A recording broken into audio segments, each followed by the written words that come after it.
All right, welcome back to the Gym Profit Podcast. Today we have a good one for you.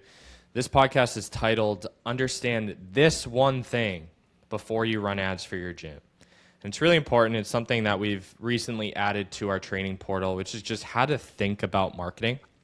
And more importantly, how to think about marketing and sales as two pieces of one system, where the more that we can get marketing to do, the less that sales has to do. What does that mean? Well, if the marketing does such a good job where someone's virtually bought in by the time they talk to your sales team, I mean, they're basically order takers at that point. Now, is that always realistic? No. So we need to understand that this is kind of a matrix or a spectrum where the more marketing does, the less sales does. But if we're not getting the lead flow that we need by doing the heavy marketing system, we need to slide that the other direction and do something that generates more conversations, more leads, etc. But the trade-off to that is you're going to have your sales team, you or your sales team, do more work. That's just the way it is. So, Josh, anything to add to that before we kick off? Yeah, I mean, I think most gym owners that we talk to think that marketing is sort of equivalent to getting more leads, which is somewhat true. And sales is convincing those people to sign up. The truth is that marketing should actually set the frame or the context for your entire business and what you're actually standing for, what your vision is, what your whole idea is, like in the market. In this case, it's, you're a gym or a personal trainer. So obviously it's fitness and health related, but it sets the context. And sales simply helps people make the decision to work with you or not, to be fair, right? Like sometimes we want to push people away in some ways if they're not a good fit, but it helps people make a decision inside of that super clear, hopefully, context. And if the marketing piece is unclear, sales feels pushy or forced because people aren't aligned when they get to that step of the conversation with you. And if marketing is clear, then sales, certainly could still, depending on the prospect, could still, be a bit of work, but it feels more like guidance and a conversation as opposed to pushing or dragging someone across the finish line. Yeah, 100%. I think, for this episode, it would be helpful if we had a screen share and we did some diagrams and stuff like that. However, because a lot of people are listening only, I'm going to go slow and I'm going to describe this. Okay. Picture a seesaw. Yeah, picture a seesaw with a triangle like fulcrum in the middle, right? And so you have marketing on one side and you have sales on the other side. And we learned this from Taki Moore. Shout out Taki. He's got some great stuff. The way that we started thinking about this is I was actually on a workshop run by Taki where we paid $97 to get on that workshop, and then he was selling a multi-$1,000 package on the back of it, right? And so we started to think, in that workshop, it did a lot of the marketing piece did a lot of the selling for the sales team, to the point where on this workshop, he was talking about, hey, I don't even need a sales team anymore because the marketing did such a good job at getting people ready to buy, right? And so that's just an example where, we saw an actual, someone going from maybe running like a free webinar to a paid webinar would be an example. Well, if someone pays for something, they're probably going to be a warmer client, right? Or a warmer prospect versus something for free. They might just be kicking around. And so there's variables that we can manipulate to have marketing do most of the work. Okay, and so what this looks like for your gym, if we were to go all the way in the marketing direction, where that's going to do as much of the work as possible, we have three variables that we can manipulate. Number one is going to be the campaign setup. So what does that mean? Are we sending people to your website? Are we sending people to a landing page about a specific offer? Are we, running DM conversations and just getting people in messenger conversations? Are we running lead forms, which is just a form on Facebook? And these different campaign setups require different levels of commitment from the prospect to actually become a lead and start a conversation. So with number one, with the campaign setup, we find that the most effective to get the highest quality leads, people that are more bought in, is running ads to a landing page where they have to actually submit their name, email, phone number in order to become a lead, versus maybe a DM ad that is just calling them to press one little button and they can start a conversation with you.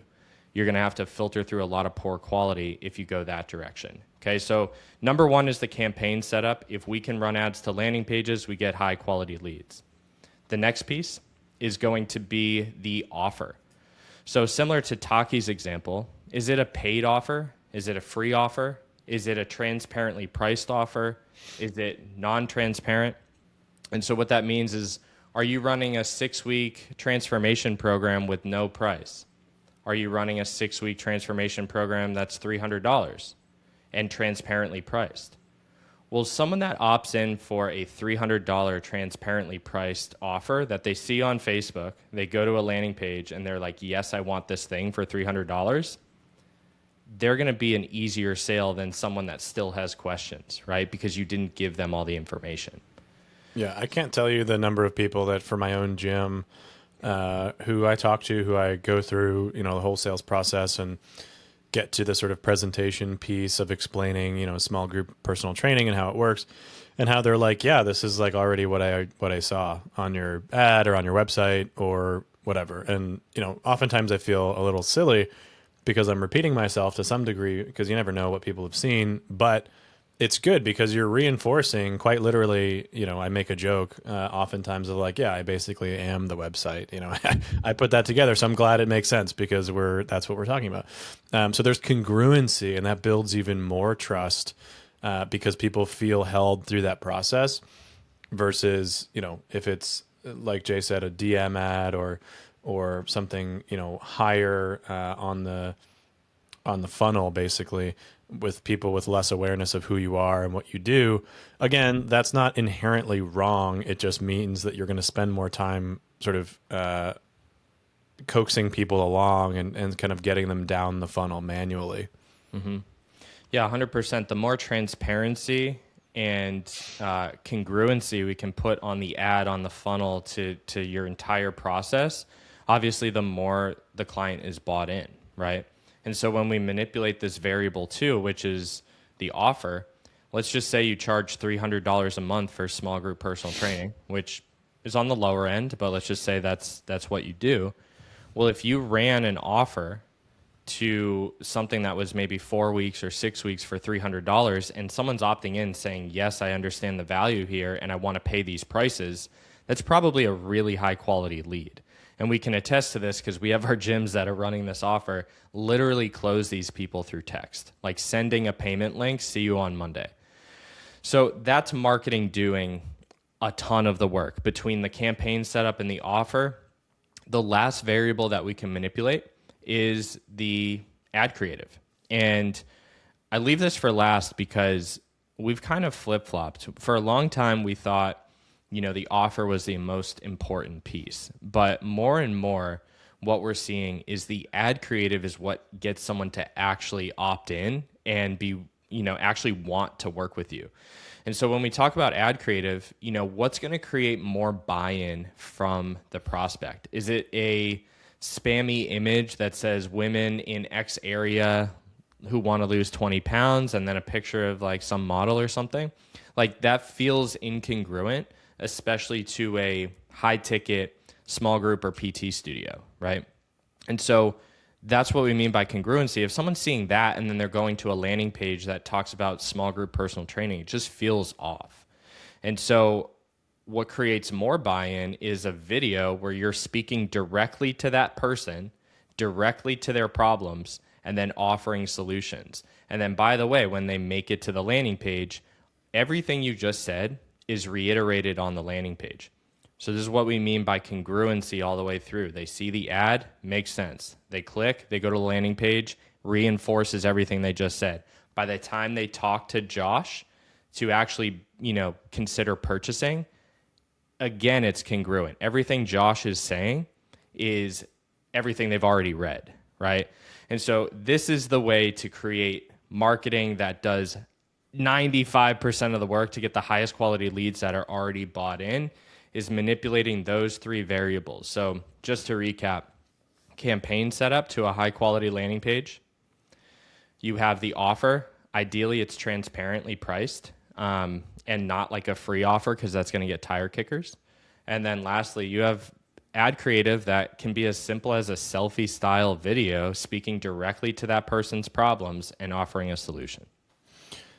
Yeah, we talk a lot about, and this is probably a whole episode in and of itself, but we talk a lot about like downstream problems and upstream problems, meaning if you're having problems in sales or initial consultations and converting people into memberships, like sure, there's some things to look at there with your coaches and why people aren't signing up and why people, what's going on in that piece, right?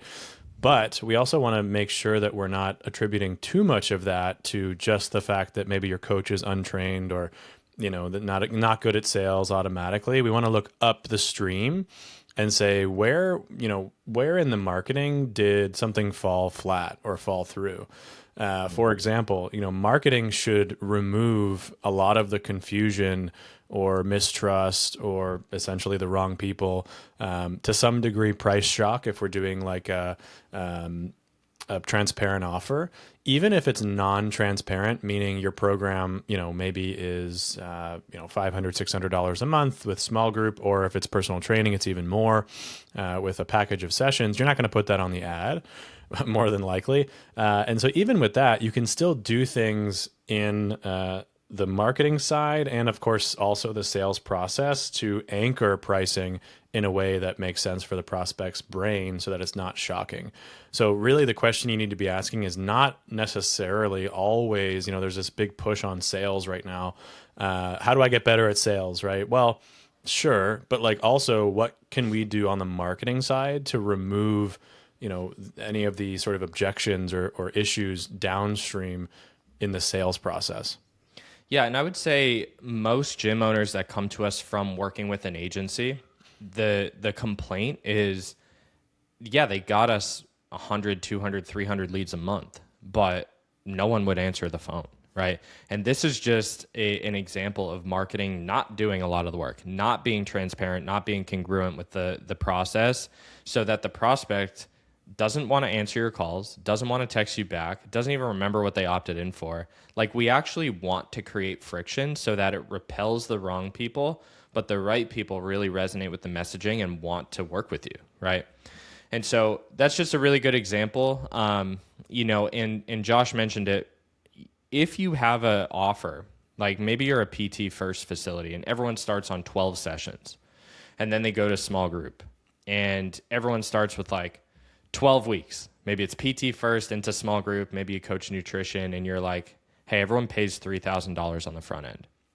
Well, obviously we can't market that because it's just too high without a sales conversation. You're not going to get any leads. So even with people, to be clear, even the people that would have otherwise considered it are going to be turned off because their brain just isn't ready to hear $3,000. You would need to have such an enormous, I don't even know if this is true. You would need to have such a high income area that it's just so irrelevant. I mean, at this point, you're talking about like private jet level sales where it's like, it's like 30 grand, like no big deal. Right. Right. But like for a plane flight, not for the plane. So it's really just silly to expect that you can just talk about your pricing with no consequence because people have no, especially in a program that doesn't actually, that isn't well known by the audience. Right. So let's be clear about that. People don't know what small group personal training is or how much it should be. People are well aware at this point of how much gym memberships are and how much group fitness is, 150, 200, maybe 225, 250, depending on your area. But if you're stuck in describing your pricing and people are now in their brains comparing you to group fitness, well, that's a problem, right? Because that's not the right comparison. So if instead of dropping the price too early, just hold on to it, talk about the benefits, the features and benefits of the program in your marketing, and you can have the conversation about price when appropriate, if it's the right person in front of you. Yeah. Yeah, that's a really good point. Small group training gyms end up struggling a lot before they come to us, and then we figure it out because other agencies or companies are teaching them to just get a bunch of leads. But to your point, Josh, people don't know what small group personal training is. It's like a massive oversight.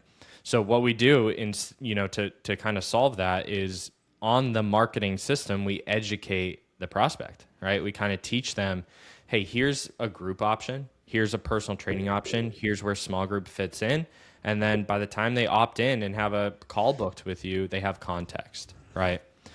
So just a few examples there. And yeah, if you do charge too much on the front end to transparently price your offer, there's so many things that you can do. You could do one session, start with one session for $97. That might be low enough barrier to attract someone that would then ascend to a multi-$1,000 package on the back end. So anyway, a lot of variables to manipulate there, but that's the examples of marketing doing all of the work. Now, go ahead. No, go ahead. I was just going to say, if your system that we've put together and it is designed for marketing to do a lot of the work, if you're getting 0 leads, like, we have to do something, right? We have to do something different, which is just, if you think about that seesaw, we're just going to slide that fulcrum over to the other side to make sales do a little bit more of the work, right? And so you're still manipulating the same variables: campaign setup, offer, and ad creative, right? And so ad creative can stay pretty much the same. If you're just trying to slide it ever so slightly to still get a high quality lead, maybe you keep the same ad creative, you keep the same offer, like, hey, it's $300 to get started with us. And then you go to something like a DM ad. You change the campaign setup that's designed to get more conversations going without having someone have to opt in and give you their name, email, phone number. So that would be something where right message to the right audience with a pricing offer, transparently priced, that would repel people that aren't a good fit, but a campaign setup designed to get more conversations, right? So we just need to slide that fulcrum down the sales marketing matrix one way or the other. And really what we're looking for is the right recipe, right? For your market, for your offer, for your gym. Is it, DM ads to a transparent price with a selfie style direct to camera video? Or is it landing pages to a $300 offer to, with a professionally done video testimonial as the ad creative, right? And we're looking for whatever that right recipe is, because once we find it, it can become very predictable and be the main thing that we have. Okay, this works. Now we optimize it. Now we try to beat it week after week. Yeah, I want to end with giving people an actual, like, practical takeaway, and kind of from the perspective of, how do I know what I need to focus on at this point? Like, is it marketing? Is it sales? How do I know? So number one thing, actually go back and audit your last 10 sales calls. If you're using like a CRM or a system that records your sales calls, go and actually record them. If you're not, record your next 10 sales calls, check your local state laws, make sure you're telling people that you're recording if that's necessary in your state. Law plug there. But once you have that all figured out, audit those last 10 or next 10 sales calls and see what objections keep coming up. Those objections are not marketing failures are marketing failures, not sales failures per se. All right, so they're not necessarily an issue with something that happened on the sales call, although that could be true as well. From like a responsibility perspective, as the owner, look back up the stream and see where in marketing did I fail to communicate appropriately or attract the right person, right? Is this objection happening because the offer isn't clear? Is this happening because the wrong people are booking in the first place? That's not a sales issue necessarily, although there's always things we can look at. It's a marketing issue, right? Upgrade your offer or the way you're packaging your offer before you go ahead and like retrain either your team or yourself on sales, right? You need to have a clear promise. Jay already talked about this, but essentially a clear promise. There's other podcasts that we've done about this. Clear structure that people are coming into, a clear like who is this for, and kind of a what for. Like, why should they even care? All three of those things are super important and necessary. so that the offer and the marketing itself can do a lot of the heavy lifting. And then sales just comes in and sort of gently guides people down the process. Love it. Yeah, and just to put actual numbers to it, even with the coldest of cold leads, right? Like, let's just say you're all the way on the other end. Your marketing is not very transparent, not very congruent. You're getting, leads for a, free offer, like a free first session. Maybe you're running lead forms or DM ads. Really, number one is look at how many calls are being booked. Is it enough to have sufficient data? But then even with the coldest of leads, you should be closing 25%.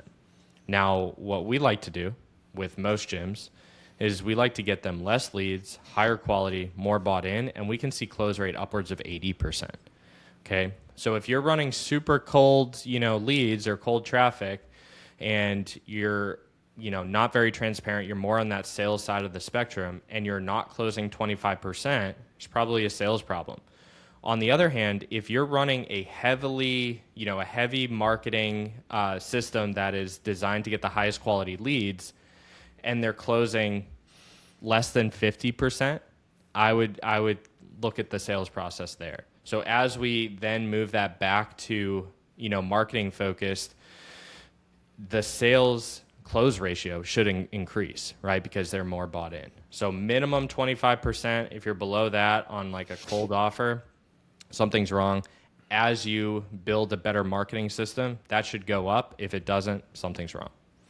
Yeah, and if you're at all paying attention to sales right now, like there's some really great salespeople out there. Maybe you're, doing enough revenue where you've hired a team or something like that, or you just have really well-trained people, or you yourself have gone through some really good sales training like me.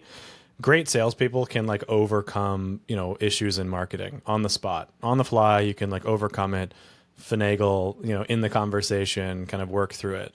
But the point is that really great businesses, and you as the owner listening to this, design the marketing system so that sales doesn't actually have to come in and overcome anything.